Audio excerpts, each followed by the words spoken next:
Hello, it's Matt and welcome to Collaboration Coach. This time we're going to have a look at some new features that have been added to Whiteboard to make it easier for you to capture your ideas when you use it in a Microsoft Teams meeting.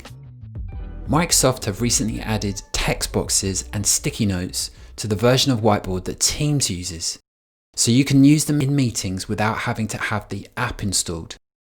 To use the Whiteboard in Teams, you just start a meeting, go to the share button and then choose the whiteboard. Now everyone in that meeting can see the whiteboard and can edit it. You can see the toolbar at the top here, and I can choose between the different colour pens and an eraser. And as I make marks, everyone else in the meeting can see them, and then they can edit the whiteboard too.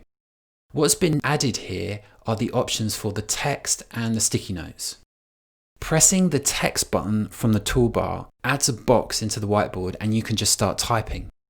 You can move it around if you need to with your mouse, and I'm just dragging here from anywhere on the text box to move it around. And you can also use the mouse wheel to zoom in and out of the whiteboard canvas, and you can click and drag the canvas to move that around. To add more text, you just click back into the box and start typing again. But what's cool is that anyone else can do this too. I've got Megan in my meeting, and she can also edit my text box, move it around, or even delete it. That little icon with the MB in it is Megan, so you can see who's making the changes as they're doing it.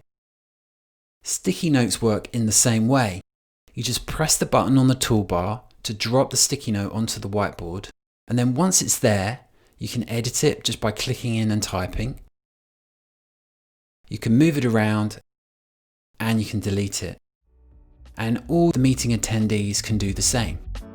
So that's how you add text and sticky notes to your Teams meetings whiteboard.